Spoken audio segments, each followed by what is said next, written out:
The committee put their heads together and they started their own thing. Hey y'all, it's Izzy Harrison and you're tapping in with the committee. What's up guys, this is Azari Stevens and you're tapping in with the committee. Big shout out to the committee. Y'all hold it down for us. Shout out to the committee. Who are rocking with the committee? The committee. We committee. Some people ain't gonna like it, and some people will. Bienvenidos, mis amigos. Welcome to another Committee Spaces on this blessed Tuesday. Hope everyone's doing well. Hope everyone's thawed their turkey. Don't. You better stop. You better stop. Missed it last time already. Oh my God. Andrew's here. We gotta hit like every Pac-12 conversation. We need to bring back up Sabrina barfing in the finals. Like, we gotta roll it back to like WNBA season and bring up Sabrina barfing in the finals. Like, it's been a while. By God, that's Rashard's music. Dead ass. He's gonna jump in now that he sees me in here. It's weird having both of us on stage. Yeah. For those of y'all that haven't seen me in a while, Tyler is one white. I'm another white. We are not the same white. People get those We are confused two pretty different often. whites. Two Italian whites, but different.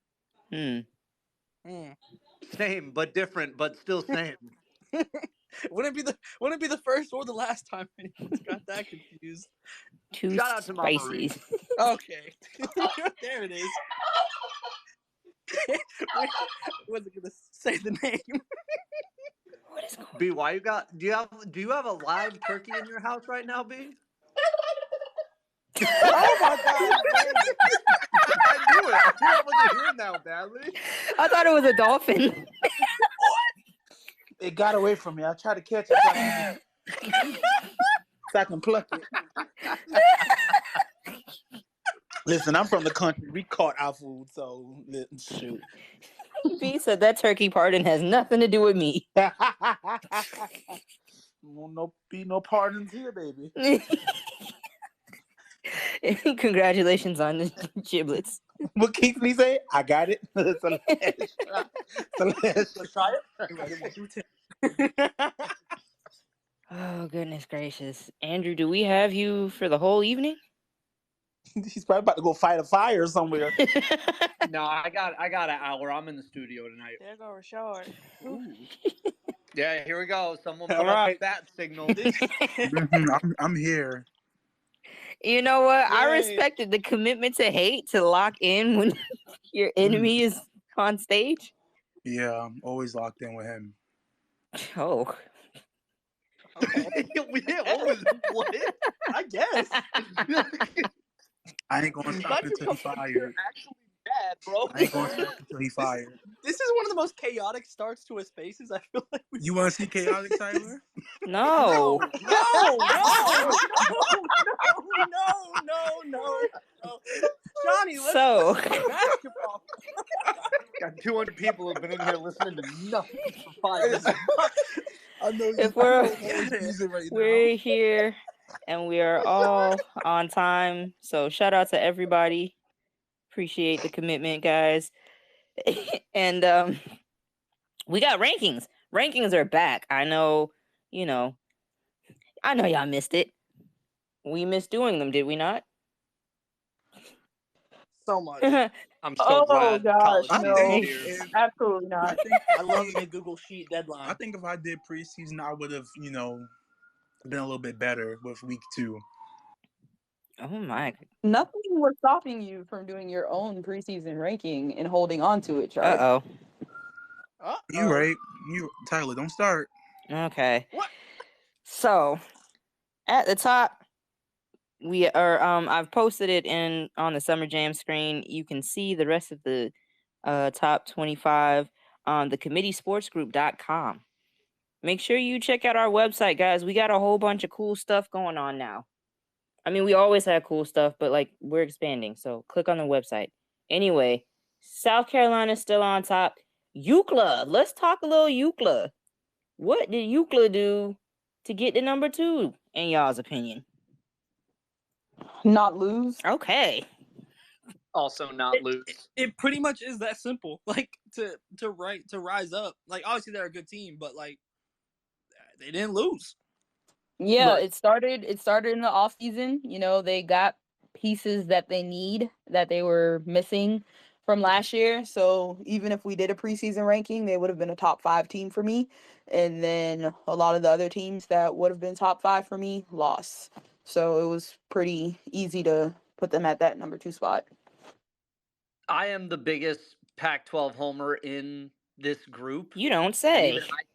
And even a little too much. 4 Pac-12 teams in the top 5 is like, it's a little egregious, and it's probably going to even itself out as we go in the year. But I think UCLA, in terms of a complete team, even with Beswar dealing with injury here and there, is probably the most complete team in that conference. You have all of the things that Pac-12 teams never really have. They have the elite big now with Lauren Betts. They have the athletic guard that can be a switchable defender. You have Kiki Rice, a young star coming into her own, also a switchable defender. And then you have a bunch of really good combo players and wings. They're going to be up here for a while. I don't know if they're going to be 2 for a while, but they're going to be up here for a while, I think. Okay, so moving along, Colorado still holding on strong. Stanford in the top 5 at number 4. Who is? Is someone cooking? Oh my goodness. Oh, my bad. Yes. Oh yeah, my. I am. My bad. Hey. Ooh, not Greer in the kitchen. Okay, Greer in the kitchen. Thought it was beef for a second. Right? Automatically assumed it was beef. That sound like his signature pot clanging. Don't worry, it's coming. I love the versatility. We cook in multiple arenas. Stanford in the top 5 in what's supposed to be a year with question marks. Question mark. What are we seeing from Stanford so far? They're coming. Don't worry, they're coming. Yeah, they still have a bunch of question marks, but Yeah. they just won, you know, and they have really good wins. They They lost beat to the Duke. crap out of Indiana, and then they played a really good, a decent enough Duke team, you know. Yeah, they so not good, but Duke. I mean, if Duke could play like that, then they could be good because they brought it to Stanford. But yeah, Stanford struggled with them. They did I struggle. think Stanford has the same issue that Southern Cal has in that when their star goes off the court, they are a completely different team. I think Stanford played well when Cameron was on the court, and then when Cameron had to get off the court because she was in foul trouble, Duke was able to like fight their way back into the game, and Stanford looked lost. They looked really lost without Cameron on the court. So Cameron got to stay out of foul trouble. I need to see better guard play before I buy into them as a legit long-term team. I mean, we've seen the Hannah Jump show enough to know what she is. I love Chloe Clardy, like the freshman from Arkansas. I think she is an amazing defender. She locked down, especially in that OT period there against Duke. But Lapolo, I needed to see a better improvement in her shooting, and it's still early. But there were a couple possessions there late in the game against Duke where they were daring her to shoot. And she can't be the Anna Wilson role if you don't have a Kiana Williams there. You know what I mean? Like once that tandem broke up, you started to see Stanford get a little tilted. And I need to see more of these guards. I feel like that's been the Achilles heel for them since Kiana left. They haven't been able to fill it or develop it, you could argue, in the time since. I'm not sold. I'm not sold on Stanford just yet. Even though read the article, committeesportsgroup.com, Cameron Brink, number 1 pick discourse, it's coming. But you sold on Kelly. Hey now, we're not there. Come on. Down, boy. This is like down. This is Skip and Braun energy, dog. Like, who was even talking about Whack him him? again. Who was even talking about him? Rashard, you gotta take the right opportunity to attack. You're just swinging all willy-nilly. I hate whenever. Okay, well. I mean, that's how you do it, Sabrina. He's like, well, tomato. Exactly. No, Sabrina is everywhere. Therefore, the opportunity to hate is everywhere. Sabrina and Kelly in tandem.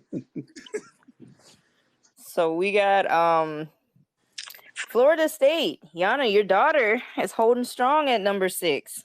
Let's go. It got a little dicey when they were playing their in-state rival, Florida. Look out for Florida, folks. Florida.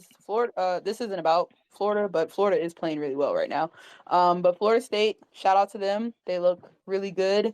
I think Latson's kind of still coming back from injury a little bit, so she kind of has her moments sometimes, but I think she looks really good, and they have a lot of good pieces around her. So shout out to them. Greer, your daughter and NC State are ahead of your team in UConn. How do you feel right now? I like a proud parent, you know what I mean? A proud parent. She came from the proper household, and she's doing what she's supposed to do. Wait, who's your child? Representing our household well. Sanaya Rivers. Come on, don't fuck around. Don't play. Rivers is your child. Ben, though. Ben. When did she become your child? When she was at South Carolina? You don't even remember your own Yes, age. long time ago. Sorry. Yes, Rashard. Please. Oh wow. Oh, brother. Listen. That's when you were in a hookah fog, season 1. Right. I'm supposed to be worried about only my kids, not nobody else's Well, kids. yeah, and we know that's 25 Nick Cannon. plus. Maybe 30. And some possibles. Okay, not you had your toes in the little South Carolina pool. Oh my God, here we go. Greer is low-key a South Carolina fan. She just hasn't said it yet, but she low-key is. Because committee nephew has. I'm not a fan. You know what I mean? I'm not a fan. You know, Greer's even done it. She's been a part of the little Gamecock chant, so. And I have it on video. What's the other thing? The sandstorm? That's what y'all do, right? Yeah. Greer got the app. I mean, Grid done been to quite a few South Carolina games, though. I'm also trying to get a Bojangles deal still. We can bring it out to the West Coast. So Hold on, because French. Yeah, she really trying to spread the gospel. Look at this. Gluten for that biscuit. It was worth it. You did what? Biscuits, boy. Oh I ate one of the biscuits. He risked anaphylactic shock. Yeah, because like for a Bojangles biscuit. Yeah, I did. That was totally worth it. I'm sorry, we're gonna get back to it in a second, but like, did you have to take some Benadryl before or after? Like, what? How does that work? It was like before Dallas Wings playoff game. It was one in Dallas, and I was like, no way, this is here. So I just stopped, and I was like, I'm not gonna go here and not get a biscuit. So I just did it. Scone a biscuit. Wait, what happened after you ate it though? You didn't like swell or like die? No, you think I just like explode if I eat gluten? Yeah, bro, we don't know. You take the bread off of chicken, like we don't. You eat your glizzies raw, like we don't know what's going on. I was out of the Thanksgiving food conversation. There was nothing I could bring to it. And he eating the biscuitiest of biscuits. Yeah, it was worth it. I was fine. I ain't eat like a whole thing, you know. I just enough to say I had one when I was a kid. Before I was wet your beak, as we like to say. Yeah, wet your beak. Sure. Yeah. To wet my beak. Wow. Wow. Sorry, Oh I my didn't mean to get us God. off track. Sorry. No, because like now I'm about to start a rumor. You fake your gluten. You just want attention. No, I'm intolerant. I don't have celiac. I ain't gonna. It's preventative. I don't know any of those words. Anyway. Okay, let's keep it moving. Moving back, so we have LSU in the 9 spot, and rounding out the top 10 is Iowa. It's not hate. They're just not that good. Who are we talking about? Iowa, I assume? Both? Yeah, I was going to say, like, this is... Well... I mean, I was thinking Iowa. Like, it's Caitlin Clark, and there's no Big Nano. They got holes. I still don't understand how those two are related, but that aside, I don't see how this team doesn't get exploited the same exact ways or worse than they did at points last year. And I'll let y'all do LSU. LSU's a whole other bag of anything. Well, I had said on the post-game show the other week that my child taking 30 shots a game is just not gonna work because we gonna be in there. I gotta shake her awake during draft night when they call her number one. She's gonna be tired, and I don't like it. I don't like what Lisa Bluter's doing. Like, she's got my child out there looking like a alabaster Enrique. What was that, like 9 for 32 to get 27 points? Like, come on, man. Do better. So I'm not sold on Lisa Bluter. And the other, like, there's seniors playing with her. Gabby Marshall, Kate Martin. Like, these are girls who took fifth years. Do something. Shit. Do something. Yeah, because then she gets in the press conference like, we should probably create some more shots for other people. You think?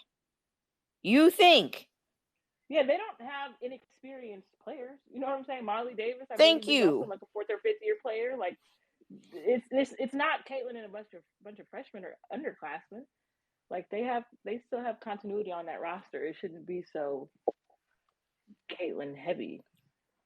Unless they're trying to prove a point, their big nano agenda. We'll monitor. LSU at the 9 spot. They're in the thick of their cupcake schedule. But, I still like that lineup. I was expecting it to be a rotation. I didn't mean for it to be starting this soon. But, yeah, Michaela, Haley, Flage, Poa, and Smith. They're doing their thing. Let's talk about the bottom of the rankings. What you call it? Mississippi State. Who's in favor of them? My vote was for Washington. Me, I like Miss State.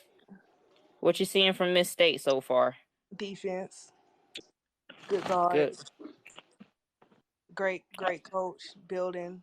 I think they'll be pretty solid by the time we hit SEC play.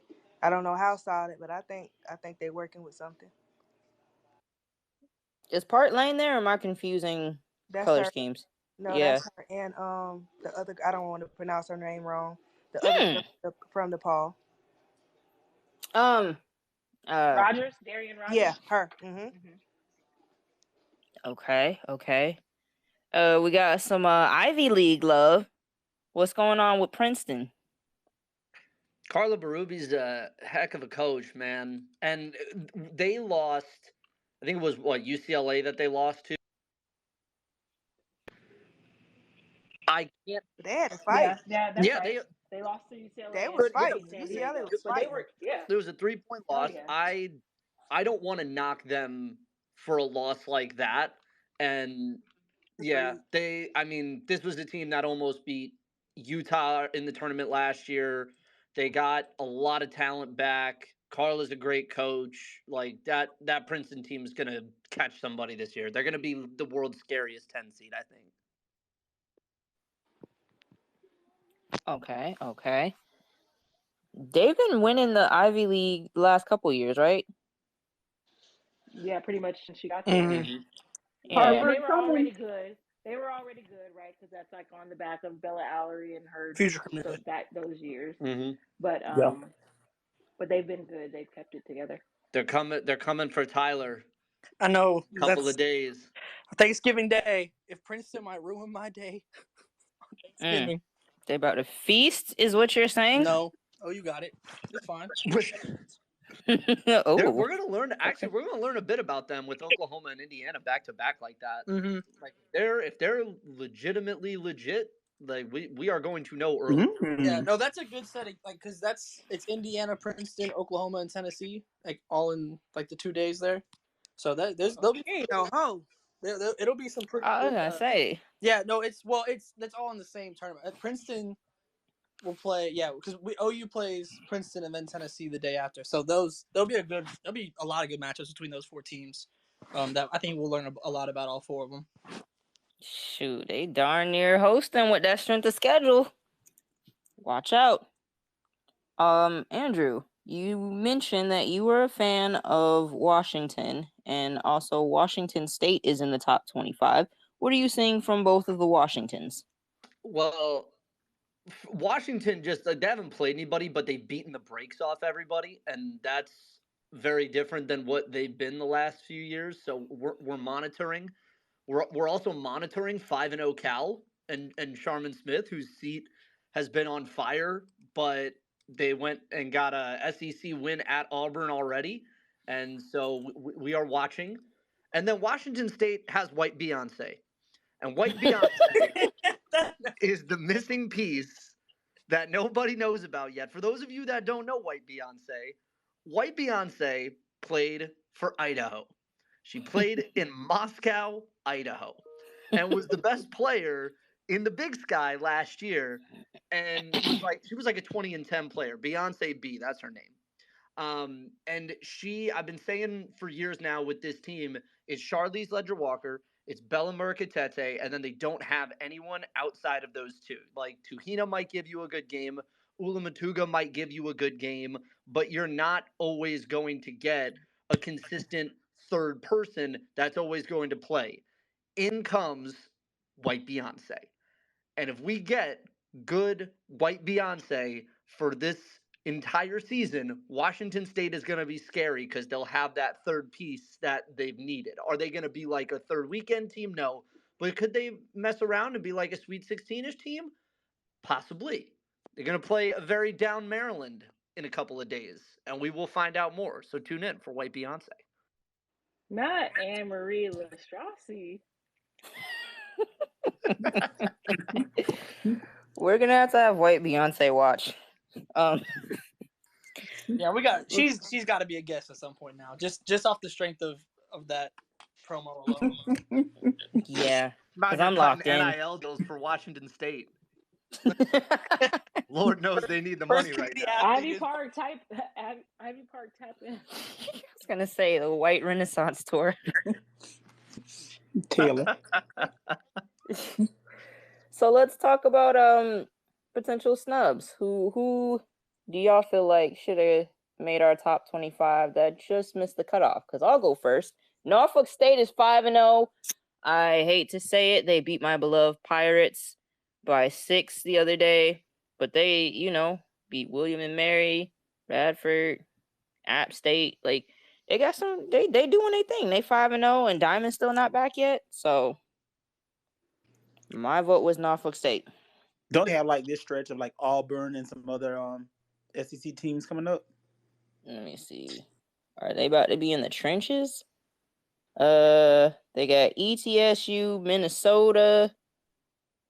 Wake Forest after Chicago State to start December off. Then Auburn, High Point, UNC Wilmington, Longwood. They getting 2 of them Power 5 games. Yeah. Oh, I think they could take Auburn. And Wake. Yeah. I'd also say keep an eye on Jackson State. They haven't really played anyone yet, but they've been scoring really high. They're defending really well. And they have some pretty decent upcoming matchups versus Kansas State. They play Mississippi State and they play Texas too. So they got a good little schedule coming up, and they like to be challenged every year. And I think they can probably steal one or two of those. This time, put the gloves down. Last year, this time they was getting beat over the head. So I like the more like conservative, but like still competitive approach. Because you're gonna get an at-large if you do your thing in conference. They got a gauntlet of a non-con though. When I'm looking at this, St. John's, K-State, Oregon State, Mississippi State at Miami, at Texas. You're in. Oh my God, it's 5 straight road trip Power 5 teams. God, turn it up. That was one of the teams that we were talking about last year that kind of get snubbed because they are mid-major and don't get good seeding in the tournament. And I'm glad to see she kept doing it and didn't fall back. Yeah, them and Columbia. She said, "I'm no Kim Mulkey." Who she should have beat the other year. Justice for Jackson. Damn refs. Right. Just last thing on Norfolk State. Kiera Wheeler, the post player that Don Staley had high praise for. She's at about 15-9 right now. So she's still coming along. It's about to get scary in the MEAC. They play y'all in the top of January. All right. Next, please. Next. I'm going to pull the lights out as SHM. Like, please. It's your turn. We already got our beat. Like, please. Golly, bro. They don't even sell tickets to our game. So I will say I don't think it's a snub because I understand why everyone voted the way they voted, but I personally left Maryland in my top 25. I put them towards the bottom, but I did leave them in it because I feel like Maryland, they got their struggles here and there, but they also played like a South Carolina team that is apparently way better than anybody ever thought they would be at this point in the season. And then they went to play UConn at home, and UConn is also a different team when they're at home. Like honestly, when UConn be playing at home, I feel like they hit most of the unmakeable motherfucking shots ever in the world. So like, I think you give this schedule to any other team in the bottom tier of the top 25, and they probably also get smacked. So I don't know. For me, I was like, let's give Maryland one more week, see what they do. I think they still have a really good schedule ahead and see what they can do. But I kind of left them in the top 25. I got three teams to watch, and I'll segue it in the same time. 5-0 Penn State wins over Kansas. St. John's on the road. Oklahoma State. They play USC this week. Marquette, who's 4-0 and beat Illinois earlier this year. I love their coach. Yep, she's another one that's like kind of like her. Carla, proven track record. Like she's legit. And then here you go, Shard. 5-0 TCU and rebounding 2010 machine Sedona Prince. They haven't played anybody yet, but the early returns look real good for my boy Mark Campbell and Xavi. Can we back buddy? Can I back? Buddy. Oh, I'm sorry. Go ahead. Maryland is not that. I feel like Brenda always eventually will figure it out, but that roster, I just don't know what's going on. Like when I look at it, I'm just like, what are we doing? It's like we got the wrong people in the wrong spots. They look better in certain way. You bring people off the bench, they look a lot better, but sometimes they don't play. We running through one person and that doesn't look good. We have no size. The girlies look a little thick and out of shape. It's just a lot. And I'm just like, I really be looking like, what is going on right now? Like, I just can't figure it out. Like, I can't figure Maryland out. Like, I'm just, it's like a question mark. Like, I'm not really sure what's going on here. Bree to me, they looked the best when Bree was hooping with the girlies. They had better energy. The defense was better. All of it was better, but that's not what we go with. It's just so many questions to me. I just don't get it. I don't get it. Well, we will be monitoring that situation. Andrew, we're about to get back to what you were saying, but first I would like to shout out Vanderbilt for holding down the SEC at 5-0. I watched the other night. They had a thriller against Western Kentucky. Don't laugh. They pulled out the victory. Sasha Washington averaging a cool 18, 10, and 2 assists. So, that lower half of the SEC might be a fun race. I don't know. She's a good coach too. Another really good coach. Yeah. So shout out to Vandy. But I don't know, man. Way some of the middle of the pack SEC teams looking, Vandy might not even be a lower half SEC team this year. Like some of them. Dolores said that early on. He said that was a sleeper team. I mean, the middle of the pack SEC teams haven't really been putting up and doing what I expected them to do right out the gate. And I know it's early, so teams are figuring things out and all that stuff. But to me, Vandy, like their scoring is way better. It looks more cohesive and consistent. I think defensively they've looked good. And I think they can make some things shake in the SEC. So are we writing it down in the notes? Am I getting my will pen? say Vandy will not finish. Let me think of the teams that I know they'll be on top. Vandy will not finish in the bottom 5. Okay. All right, Vandy, don't let me down now. Shit. because I'm with you. We're believing in Vandy. So Andrew, I couldn't help but notice you mentioned TCU with now double machine Sedona Prince. Oh, I'm back for this. Look, Rashard done got rid of the police cars. He done told all the ambulances. Shard is the best it's been in the 2.5 years we've been doing this Spaces. Mm-hmm. He told the ambulances to stop. No more emergencies. He locked in. No echoes in the house. Nothing. Yep. He bought a professional mic just for this. You want to begin?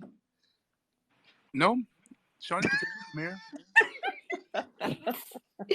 So you have 6'7" Sedona, right? Up in Oregon, we watch her average, single digit rebounds, right? She gets to TCU, and all of a sudden she want to get some 2020 games going. And the thing is, I said this before the season started. I was like, watch she go just to spite him. And I was like half joking because I didn't know she would try and spite him. But like we get a 33 and 16? Yeah, something like that. What's the difference? I mean, I think we are at the point finally where there's no defenses to be made. I think there are explanations for how we've gotten to where we've gotten. But I don't think there's any defense anymore for where we're at with this current Oregon coaching staff. Pains me to say it. He's a good dude. But if even this player is leaving your program and doing what nobody thought, outside of maybe TCU's coaching staff, thought she would be doing this year, is an extremely damning indictment. I could have understood it for the others, right? For someone like Sydney Parrish, getting closer to home, getting into a hometown program. I know she wasn't a huge fan of being in Eugene and how far from home she was during the pandemic. Ditto Maddie Schur. Those I could understand. I could even understand Tahina going to South Carolina, getting into a system that maybe fit her better and at a coach that better. I could understand those. Getting to this one though, this one is the inexplicable. Okay, there is a problem in Eugene with that staff, and we might be coming toward the end of the era here if things don't turn around. And then to follow it up by getting smoked by Santa Clara, that roster's good. It's better than that. And so I am at a loss now for trying to figure out where exactly the issue lies. And Char's going to jump in and say, the issue is with him. Sure, the issue can be with him at this point. But I thought it was fair to preach some patience, but now that we're getting into this sort of territory where Sedona Prince is starting to look like Nikola Jokic, I don't know how much I can do with this anymore. How much did you need? How much time did you need to be like, all right, it's a problem in Eugene? Like, first of all, Sedona getting 20 rebounds. Actually, ring the alarm. You know how this is as far as I needed to get it. You know how Shawnee keeps her little notes? I keep my mental notes. When I was telling you that Sydney, all of them were doing well, are going to have a great season at their new schools, you were completely against it. Now all of a sudden I can see it. Oh, come on. I wasn't. No. Hold on. Look, done caught you already. No. I wasn't necessarily against the idea that they weren't going to be better elsewhere. I knew that there were reasons why they weren't doing well where they were, but I didn't think that was solely on the coaching staff. Sure. I'm at a point now where, I think it's probably solely on the coaching staff. But knowing what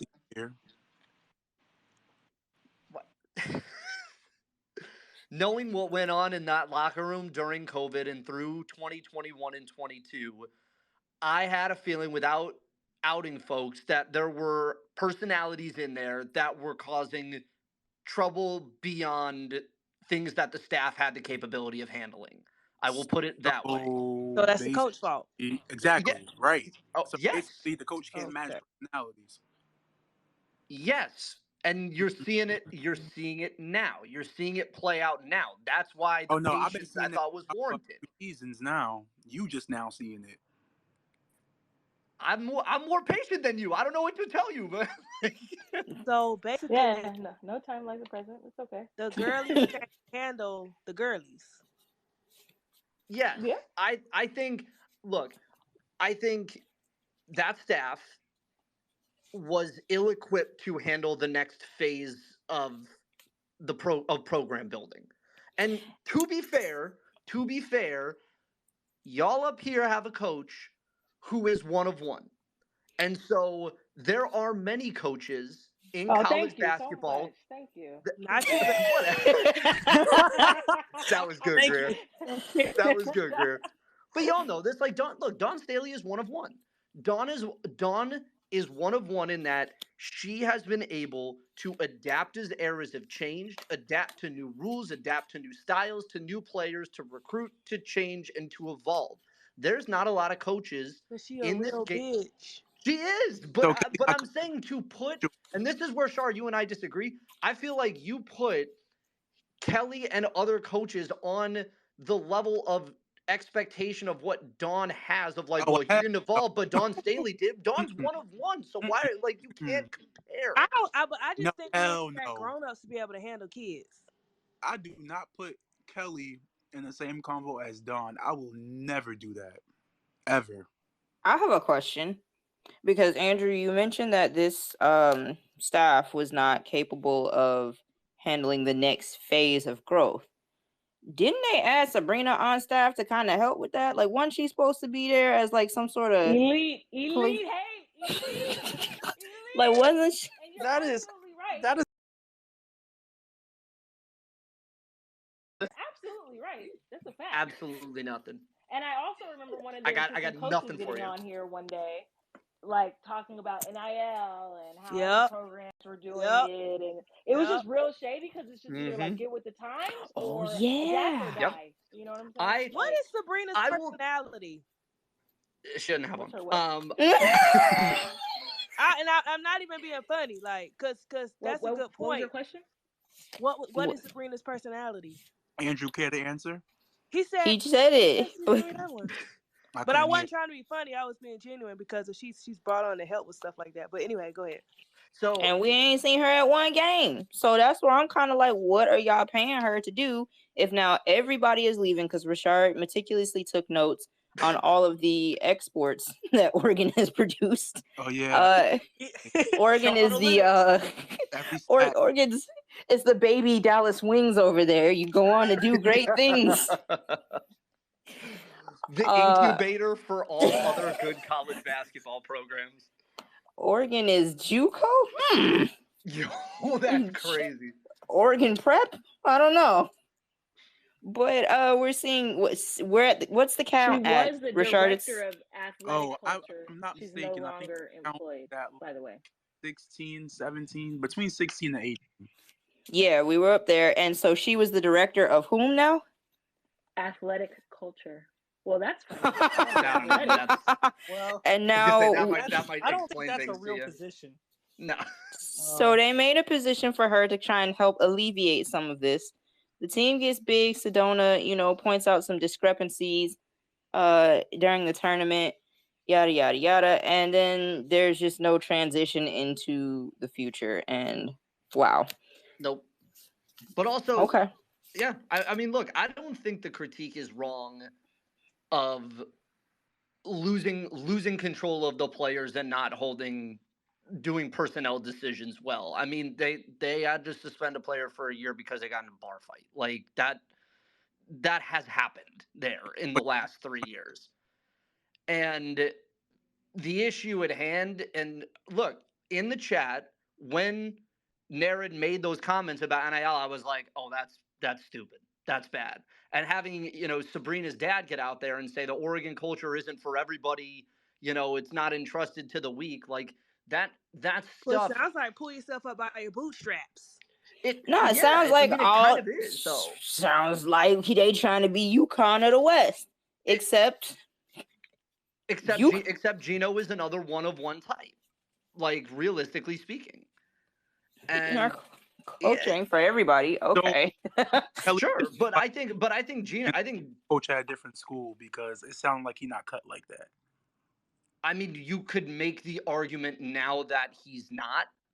I mean, I don't necessarily know if past 2021 or 22 anybody was saying he was a Final Four cut coach. Your opinion is that he's been trash. I don't think he's trash. I just don't think he's carried great. by Sabrina's class, and I'm gonna stand on that. Like, he got spoiled with that class, and he was not able to do what he did with that. But dude, yeah, you have to coach the kids, and you have to make the assistant coach hires. Like, Mark Campbell didn't just walk up to Matthew Knight Arena and be like, "Oh, I guess I'm working here now." Like, he had to hire him and hire Choppy. Like, that's my point, dude. Like, another number one class and could not manage all of that talent. And look at them now. Okay, you're going right by the point I just made, bro. Like, and he can't running by me. All right, which means boot him out. It's time to. All right, so final whackings. Okay. You take the floor, bro. I'm gonna send you the automated voice message if this continues. It's okay. I'm gonna be right back at you in the chat. Okay. Final whackings for Andrew on this matter. Put it in the spam folder. Me and Shard aren't talking. Andrew and Shard can't talk without it being about Oregon. That's not even me. I'll be talking about like Norfolk State, and Shard will be like, "Yeah, Norfolk State's doing well, unlike Kelly and Oregon." And I'm like, "Well, hey, look, one gold and green team is undefeated. Behold the green and gold." Kelly Graves. Oh, sorry, man. You walked into that one. That is racist. Don't behold no green and gold for no Oregon. No, that's Norfolk State. What are you talking about? Oh, yeah. I thought you were saying Oregon. I was about to say, heavens no. Not heavens. So let's move on to a less controversial topic. LSU. So that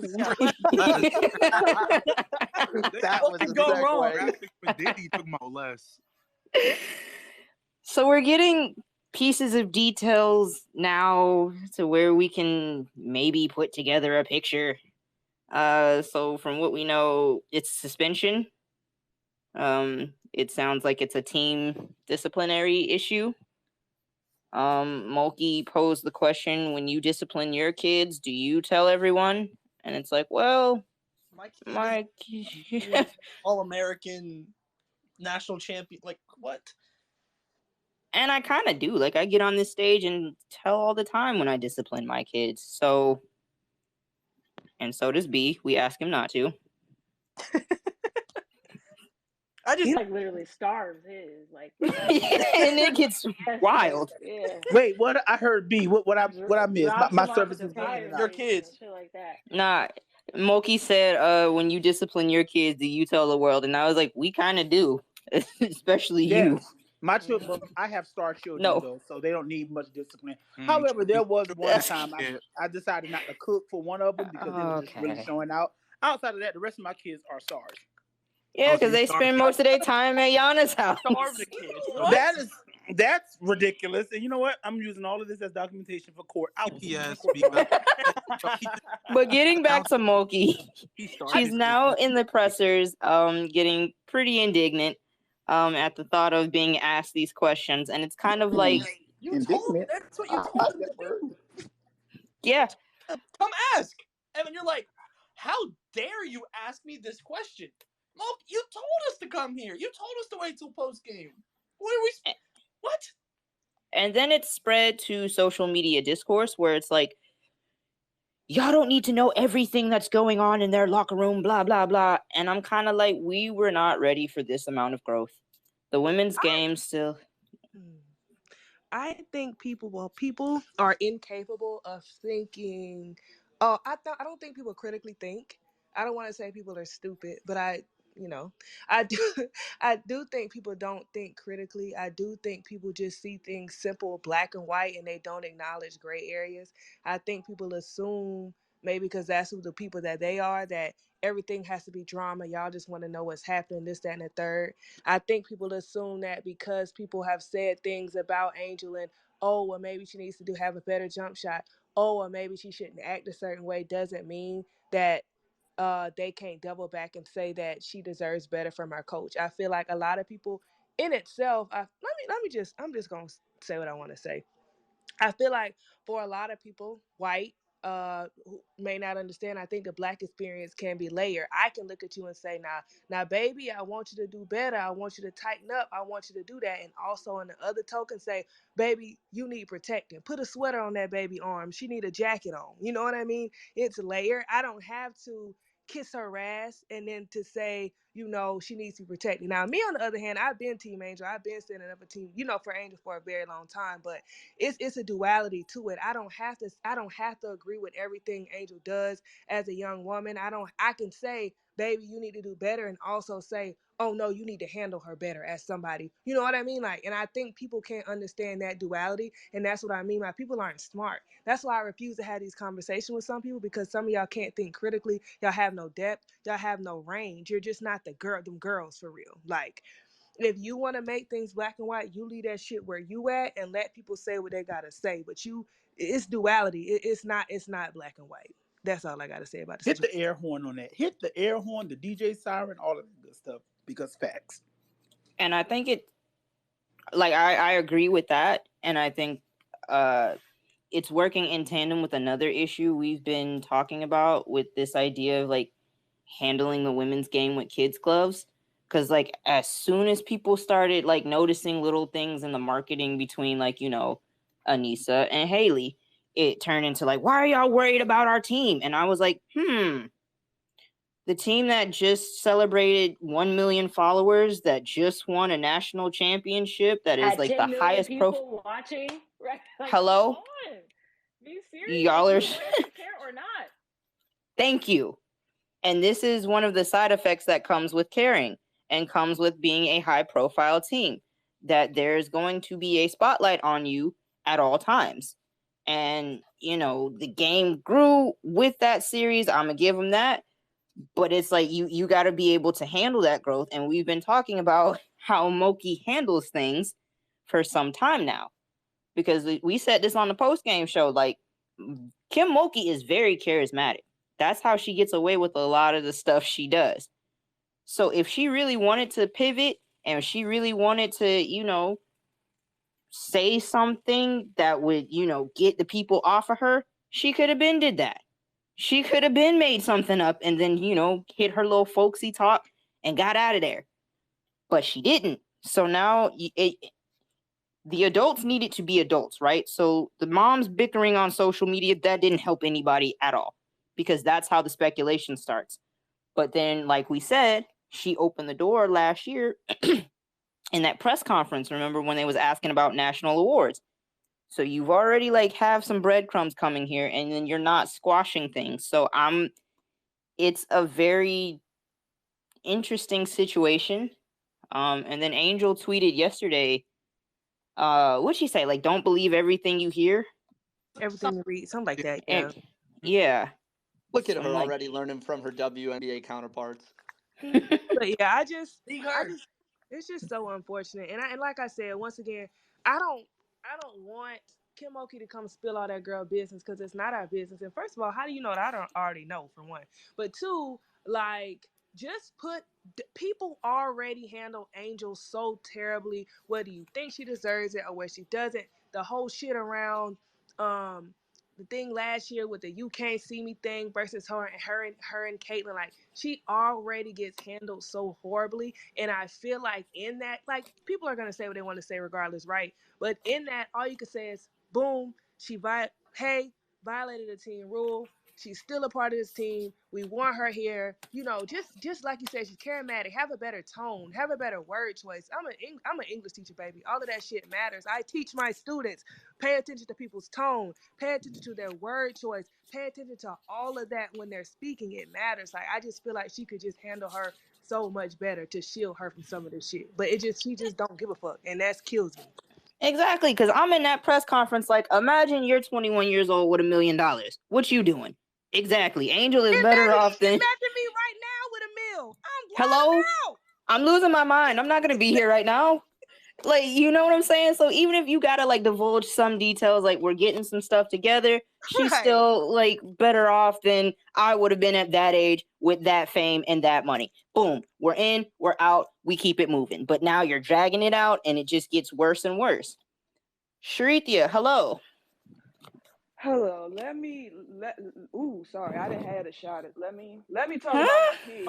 Let me talk about my kids. Time out. Did you come staggering on the stage? Oh my goodness! It's the holidays, bitch. Okay.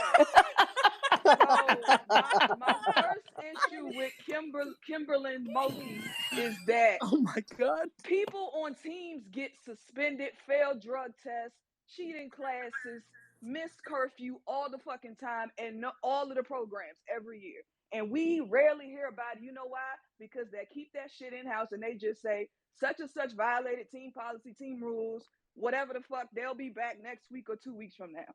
How fucking hard was that? But no, your ass keep getting up here sneezing and coughing and giggling and shit and letting people think that girl has done God knows what under the sun because you won't fucking protect her from public perception. That's my first issue.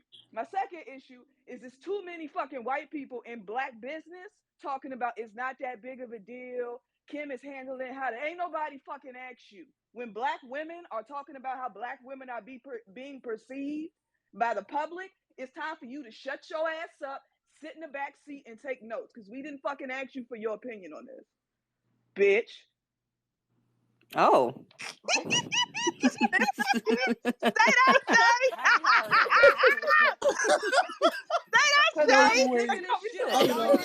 Oh my god. Kim is handling it the way she sees fit, and Kim is doing what she thinks is no.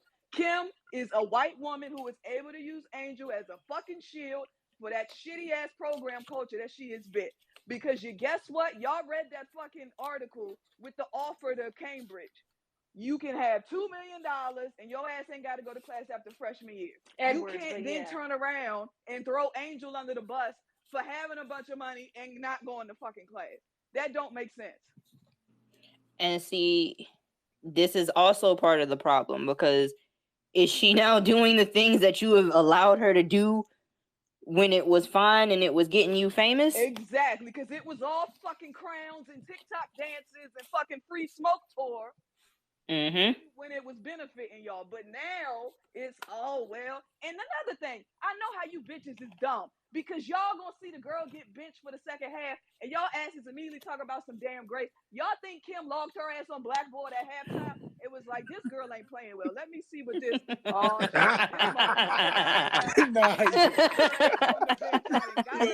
Shay got it. The fucking transcript. Sit her ass on that bench. Like, are y'all slow? No, they must be. I know they hand delivering it. She got the stat sheet in the transcript, the progress report. Coach. Hell no, we gonna have to get her up out of here. Coach, we got 12 turnovers and she failed biochem. Help! But also for the people that are paying attention, they would see that Angel kind of retweeted that little TikTok that was like basically saying when you try and play big guard and you get benched or whatever, she retweeted that or reposted that on TikTok. So it's definitely not grades. Like people gotta be a little smart here. What is her retweeting that damn TikTok? I'm just don't piss me off. I'm just saying.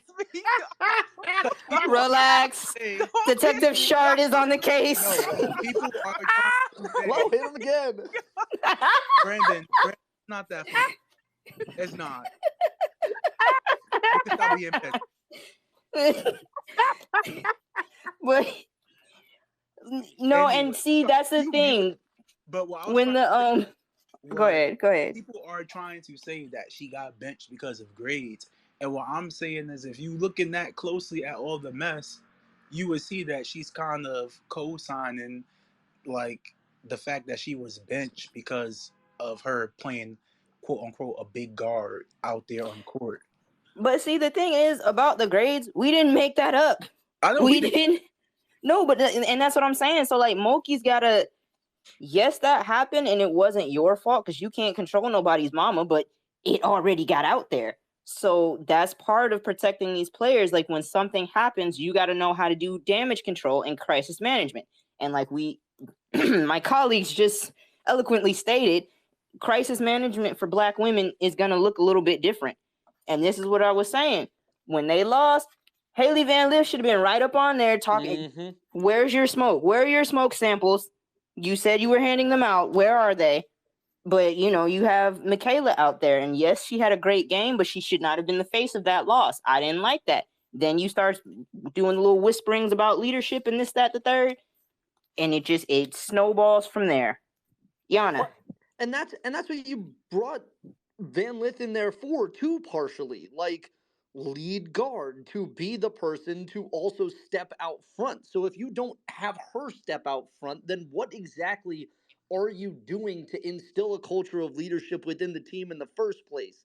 And to the point of the apparatus failing these players and Angel and Flage and all of these other stars on this LSU team, like, where are your assistants? Where are your people around? Like, I know you've got Coach P. Diddy on out Twitter.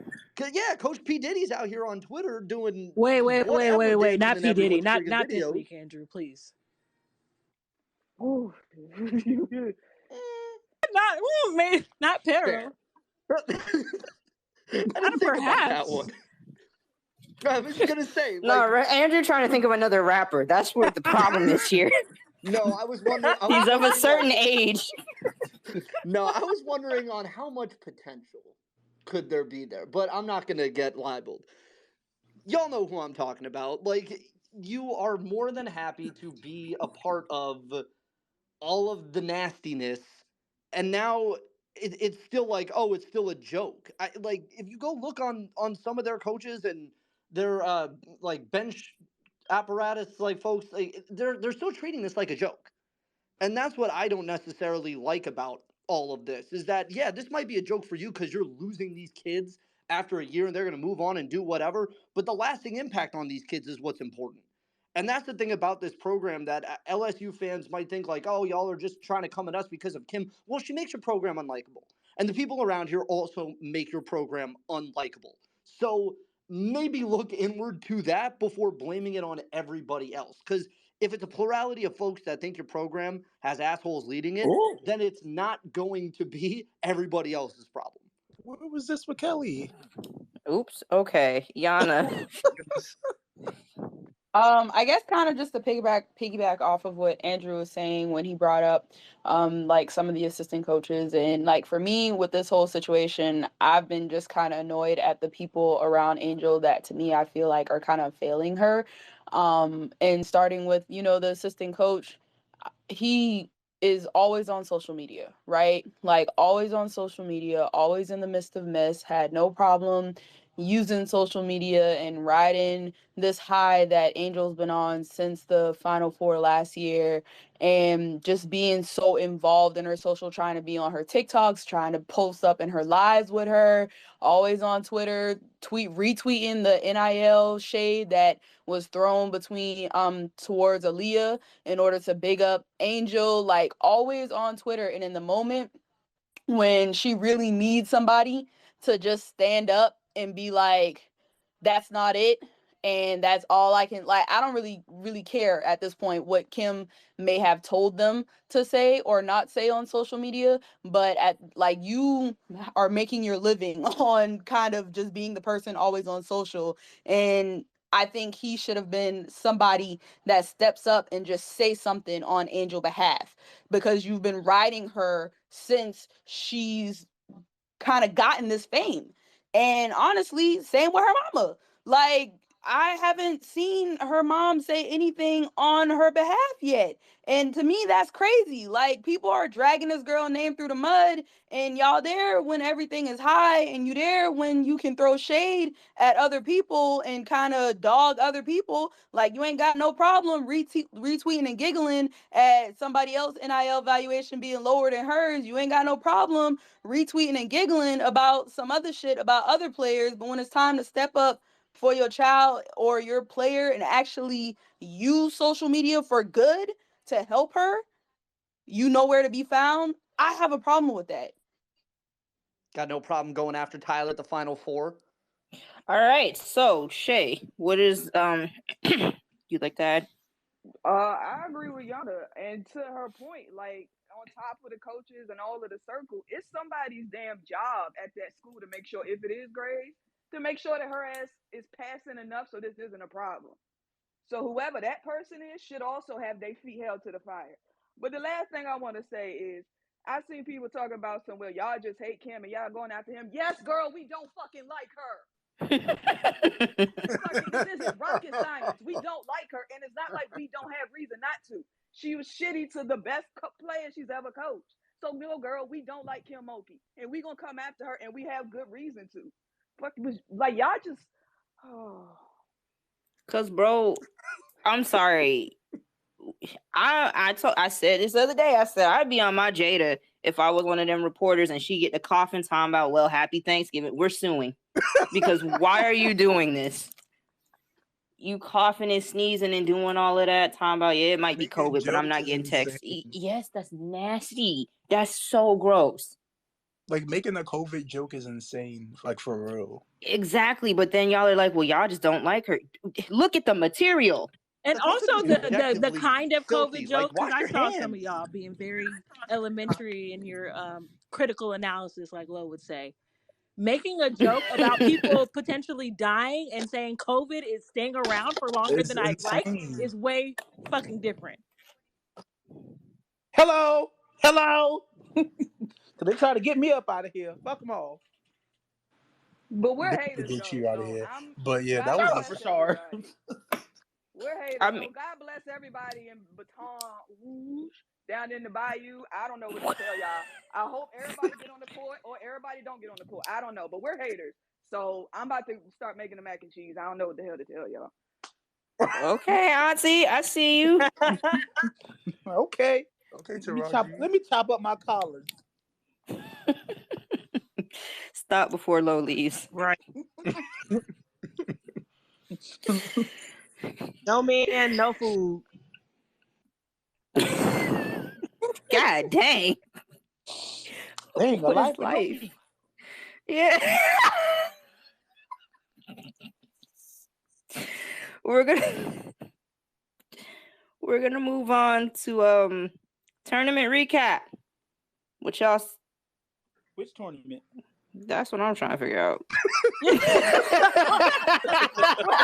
What? The one Ole Miss was in. The Bahamas one. Oh, the Bahamas. Okay, yeah. You took a good pause after that. You're like, no, wait a minute. You were pivoting and went straight out of bounds. Went straight out. Because I was about to just lob it and be like, how'd y'all feel? And then someone was going to be like, well, which tournament? I don't know. I'm like, it's only November. What's she talking about? Look, I'm reading the notes. I'm just the host. Exactly. I'm reading what is written, and we are supposed to talk about a tournament recap after Angel Reese. So, yeah, Bahamas tournament. Ole Miss. It was they dropped 11 spots at the beginning of the season. Bounced back to win the Bahamas tournament. Do we feel like this is the start of a corner turn? What? Corner, turning the corner. No, they walking straight down the block. They ain't turning no corner. Okay. Which block are Rashard? The block to hell. Okay. Right. No, I mean they played really great defense against Michigan. I mean Michigan didn't do anything too incredible either. It was pretty much just Felia off screens and praying. But they dominated the paint in that game. So there was definitely like a lot of positives to take from the defensive side of the ball in that game. But there's still a lot more room for growth before I say like full on corner turn. I feel like. Okay. But are they at least facing in the right direction? Yeah, No. I'd say so. All right. That win did not move me. And why not, Rashard? Defensively, as long as you can hang on your defense, Their then you're in a defense is good place. The defense, hell, I think Yeah. with your defense, in my opinion, when your defense is that solid, it don't matter if I could hold you to 2 and I could just get the 3. I'm gonna be The way they dominated the paint like was wild in that. I think like the first half it was like 18 paint points to 0 or something crazy like that. So like I mean like they were doing their thing on the defensive end, and that alone can keep you in games. So obviously there's still a lot more growth to be had, but I think they're definitely in the right direction. And their perimeter guards are like extremely long, so it makes their defense really tough to kind of move around. And I think, a lot of teams are so far this season are struggling on the defensive side. And so if you already kind of got your defense where you want it to be and you can only get better, that helps because defense is going to help while you try to figure out whatever you got offensively. Have they provided an update on KK? No, I haven't seen anything. She did try to go back in a little bit. It was sore. So initially it looked really bad, but the fact that she was able to come in, I think that's okay. I don't know about what direction the team facing, but my kid Madison Scott, she facing in the right direction. She doing her business. Yeah, she is. I ain't see the Michigan game, but that Howard Jones, if Destiny Howard didn't tear her ACL, Howard would have got them. Howard was fucking hooping. I like Kennedy Todd Williams fit at Ole Miss a lot better too. I didn't particularly like her with North Carolina. Just her style of play just fits a lot better at Ole Miss to me. Not that she was bad at North Carolina because I feel like No, yeah, she but could like do whatever where, but I agree with that. like she fits their like if when you think of a player that represents Ole Miss, I was like, oh yeah, this is perfect. It just made sense. Like when I like it just clicked. Okay. Guys, Ayoka Lee is back. Tyler, you want to take this one? Nah, she's hooping. Like I was pretty high on Kansas State coming into this year. I was interested in seeing obviously Ayoka's out all of last year with an injury, and their perimeter play was forced to do things. Like I mean, every year before that with Lee there, it's just been give the ball to Ayoka and let her do her thing. So I was intrigued coming into this season, seeing the one, how Ayoka looked coming off an injury like that, and two, how the perimeter play had developed. And I like what I'm seeing so far. I think Ayoka looks like herself, which is fantastic. And Gabby Gregory is legit. She had a really bad game against Iowa.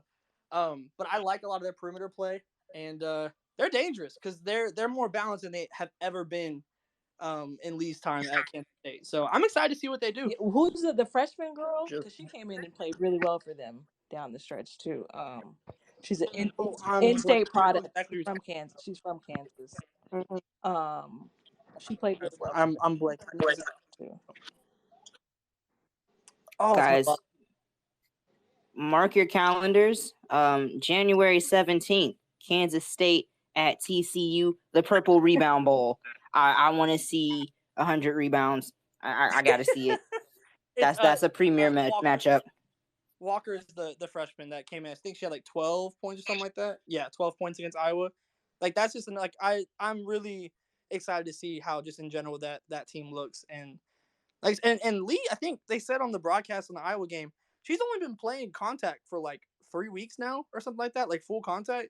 So she's still kind of working herself in to full on game shape and things of that nature. So presumably it's only going to get better And like I said, they beat Iowa, who was overranked, but still a good team. Watch your mouth. Without Gabby Gregory, who was their best player last year. Like, she was like 0 for 9 or something like that. So. And they still haven't gotten good Serena Sundell games yet either, really. She 100%. hasn't shot the ball particularly well, but she's been probably their only guard the last 2 years. Like, she's legit. They got a lot of weapons, man. Yeah, I mean, because the averages right now for the guards isn't great. And they were going to go down, obviously bringing Lee back. I think that there's still a point to having balance on that team. Like, obviously, when you need a bucket, you go to Lee. But I'm interested in seeing how they kind of handle her coming back throughout this season, because they have talent on that perimeter that they haven't had with her during her time in college. I wonder how many people hear you talking at Andrew and think like you're just running to a different microphone or something. I don't know. Just look at the mirror. I know he's throwing his voice. Can't tell us about to use them in the chat. Yeah, it won't be the last time. I know it. But no, clip this audio. They're talking to each other. Noted. Can't wait till we go to Cleveland and at least 4 people are like, wait, you're 2 different individuals? It's going to happen. Can't wait till I call y'all the wrong name anyway. It's going to happen. It's going to be Shawnee. Folks, the committee put out some new words today. Uh-oh. Committee print. Committee print. Whoa. Our highly qualified professionals hopped on their typewriters and clickety-clacked away. Like muffin in that phone. I still can't believe you put Shar words before mine. I'm disgusted. See, and that was the thing. Because I was like, we're going to go in order, but I don't think we should. No, do not. Jumped over that black woman and put his text right there. That's crazy. Yana. So we're going to start with the rightful order and go Yana. It was really an accident. I had like 5 minutes left. Yana. Yeah, and no, that's the problem. That's the problem. Anyway, the prompt was, of this upcoming 2024 WNBA draft class, who is the most complete player so far? Yana, the floor is yours. I will not be sharing my thoughts. Go to the committee site and read them on your own time so you can get the clicks and the views. So I will not be sharing my thoughts. All right. A little mystery. Oh, I like it. The commercial. It's cut. Okay, what a tease. Wow. That was great. Yeah. Tune in next time. Push that. Tay is not here, but Tay went with her. Like, this answer is very on brand. Because it is not on the it's not completely off the beaten path, because Tay still knows what she's talking about, but it's like, it's one that, hey, maybe I hadn't thought of it this way. Yeah, click the article and see who she said. Not the most popular. So I like the pick though. Not y'all being vague. They don't like me to be vague. Tyler just put some eye emojis. I don't know. You have to. It's like the Stewie emojis. You have to decipher my pick. I think we should let. That's what you put. I think we should let the people on stage who didn't respond to the question. I beg your pardon. Let's start with Brandon. Since he got a lot to say. Because people can go and read ours, but they don't know what's in y'all head. Yeah. Let's start with Brandon. Not the straight. Hold on, I'm driving. I'm about to lose service right quick. So I'll go first. In my opinion, I think the most complete player in the 2024 WNBA draft class is Rickea Jackson. Since entering college, Jackson has added layer after layer to her game. Are you waiting? Not only Are you reading? Are you just reading it? I'm over here clapping. I'm like, wait, that sounds familiar. Wow. Plagiarism. I was using ChatGPT. What happened? I'm recording you. Wow. But no, for me, it comes down to Rickea. Like, we've known for a minute that she can go, right? Like, she can carry an offense. She can lock on defense. She has a very solid skill set. But Cameron Brink, man, it's between the two. Yeah, because like we had to get that foul thing under control. That's Andrew's daughter, not yours. Stop it. Oh my. Well, you know she gravitates to all the. Okay. Oh Lord. Ooh. So yeah, to me it comes down to those two. Like obviously my daughter still has flaws. Doesn't like playing on one particular side of the ball, but we're gonna get it squared away. Hey, Shawnee. I also think like Rakia, her case is like even stronger because of like what happened with the coaching staff last year and her minutes and her playing time, and then like what she did in the summertime for USA basketball. You know what I mean? Like she's really had to play through adversity, play through people playing in her face, and it's like you still can't deny her. So it sounds like she'll be perfect for the Aces. But also that like she can adapt, right? Like she can adapt and still shine in any kind of situation. Like and the W, right? Like the expectation, especially for a player of her size and like where she's projected to play, it's like, can you just come in and contribute? And like I think she can because that's all she's ever done. Lord, I come to you asking, keep her away from the wing. She's been through enough. Oh yeah, please. I mean, that ain't the only team. Listen, if she's not with the Wings, I'm fine because hell no. She ain't gonna get the ball at all. What about Phoenix? I was keep her out of Phoenix. Oh yeah, Phoenix too. You're right. Amen. That don't got no experience.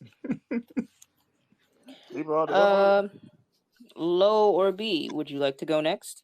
I do think that it comes down to those two. Obviously, I feel like for ticket sales, if she were to come out, and I mean, she's a great offensive player for sure, but she's going to get beat down on defense. Caitlin Clark is probably going to be a lot of people's number one choice. But I think with both sides of the ball, you have to really look at, and then with the size, Rakia or Cameron Brink. I really think that those two, and then especially with most people thinking, as we said earlier, that Stanford was going to have this abysmal year with the loss of all the pieces that they who either graduated, went on and transferred elsewhere. I think that Cameron is a big part of. She is a huge part of their success so far to start this season. And that foul trouble is under control. She could very well be number one. Well, she's still working on that foul trouble, but yeah. For me, Rashard, don't get to talk about nobody big now. We're not gonna chat. We're gonna chat. Okay. Now, I would say, I think for me, I don't know what Caitlin. I don't really know what any of them are doing. Caitlin for me just wouldn't be my choice because she's just not gonna play the other side of the ball, and I feel like we've seen this experiment before with Sabrina. So while she'll get picked high, she wouldn't be my first choice. Other than that, it kind of depends on what you need. I'm not sure if Paige is coming out, but I could see somebody picking a Paige. I really like Rakia. You know me, I like dogs, somebody who's gonna work. And like when you first get to the league, they're not really gonna be asked you to carry the load, to score for most teams. So like we said, we just need somebody that can get in there and battle, rough people up, not gonna be scared and be a dog. So it's gonna be somebody with a dog mentality to me, and that's Rakia or Cameron as well. I once again, it wouldn't be my pick, but I can even see somebody picking up Camilla because of her size, but it wouldn't be mine. And I think all of those, like that dog, all of those teams who are picking need a dog. And a player that hasn't been mentioned, I don't think she's like most complete, but she is a player that's really, really good. But she kind of been blowing me to start the season though, so I don't know. But Aaliyah Edwards, to me, like if we were coming from last season, I would include her in that conversation. But to start the season, she kind of been like out of me. I don't know what she got going on. She pissing me. Yeah. I watched her the other day. Like this girl is really pissing me off.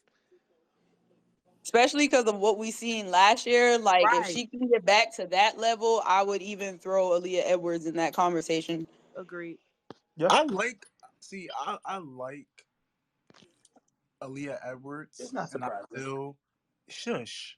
Anyway, I just feel like she has been getting some slow starts because the way the offense is being run this year. And it's like so heavy on like Paige this, Paige that. Nah, Aaliyah been missing layups too, Shard. She has missed some weight, but I feel like she has a slow start, but she finishes the game off like but the Leah that we always. It tracks. I think sometimes when and I think this is a thing in general that people don't understand. I know coming from my perspective. A lot of times from my perspective, when I say you don't look good, you're not hustling. You're letting rebounds, your defense slacking. You look like you just don't even know why you out there. You just going with emotions. I feel like when Aaliyah played last year, a lot of times she was locked the fuck in on defense, doing everything. But sometimes I be watching her like I'd be excited when Ice come in the game because Ice be bringing more intensity than Aaliyah does. So a lot of times it's not even just making shots for me; it's that intensity that you bring. It hasn't been the same with Aaliyah this season. Yep. Okay. Question for the stage, because obviously, our question deviates a little bit from this, but like the debate over who's going number one is always contested. Excuse me. What do y'all think what do you think Paige is missing? Because she hasn't been mentioned in this most complete player conversation. Okay. I really think that injuries, while she's still a great player, I think health is going to scare some people. That's why I said it depends on what you need. I would pick Paige. I pick Paige over Caitlin every day of the week. Period. That's not a hard decision for me at all. Okay. Yeah, the injury concern would be my thing, especially because of if you're picking Paige, it's because you're all the way at the top and you're in need of a player right now. And so you have to have that concern of the quick turnaround as well when it comes from college to W season. Is she going to be ready to go? Is her body going to be ready to go? Is she going to be available? And then you think long term too, like the injuries and stuff. It's a little concern. Yeah. Like, can she handle those? Like, majority of the point guards are bigger, grown, stocky women. Can she handle that banging right away after a college season? I think so. That's my only concern. Other than that, I think she's pretty complete. All right. Well, folks, we're coming to the end of the show. Some matchups to look for later this week. Tomorrow, Belmont and Stanford. Hold on, because isn't Big Tootie still there? I wish old girl was still there. Yeah. Destiny. Yeah. Well, they still got Big Toot. So see with Tootie Jones versus Cameron Brink in the matchup we've all been waiting for. Ohio State and Oklahoma State. I gotta find some. What channel is this Baja Mar Pink Flamingo channel? I was looking earlier. Channel that shit gonna be on Flow Hoops. Have they been streaming all of their games, or is just select? No, it's select and they turn it off. And they don't tell you before that they're gonna go live with it. It just randomly pops up on. They're trying to get y'all $30. I know. We'll be getting mine this year. I will. It ain't gonna happen. I will steal their cameras first. I want to see Southern Cal play Penn State. I want to see that. That's going to be a really good one. My daughter, JoJo. Oh my God. Daughter, he kicked out. Oh wait, she ain't even clear. Exactly. You don't even keep track of her. Be at the pediatrician asking her like, "Well, what's your allergies?" Okay, well, how old are you? When's your birthday? Oh my God, B. She's allergic to oranges. All right. Well, I also posted in the chat or on the Summer Jam screen again. The committee is in the Christmas spirit. Our AAU Christmas giveaway. So if you know a team, pass this along. Tell them to fill out the necessary paperwork. Is it on the Summer Jam screen for y'all? Yes, it is. Yeah, it's there. Okay, cool. You know, and like help us help somebody out. So, with that being said, if all hearts and minds are clear. Wait. One thing. In the spirit of this week, I just want to say thank y'all to everyone that supports us and everything. And we really appreciate y'all and the fact that we're able to actually go and give back to the women's basketball community that we love and ultimately like what we do this for is super dope. And none of that happens without all the support y'all been showing to the spaces, the articles, and the YouTube. So make sure y'all stay and the merch and the merch. Absolutely, the whole website. So just want to say thank y'all in the spirit of the week. Yes, if we were to go around the table, we would be thankful for y'all. We raised him right, guys. We raised him right. Exactly. I wanted to say stop posting and deleting. Okay. All right, so we know you're not the father. Never the father. He had no kids. But y'all have a happy holidays. Be safe, and we will talk to y'all later. UCLA UConn on Friday. Big agenda game. Oh, absolutely. And get well to AZ. Rashard, please. Good night, everybody. That bird sounds like a mountain lion. Or Chester cat.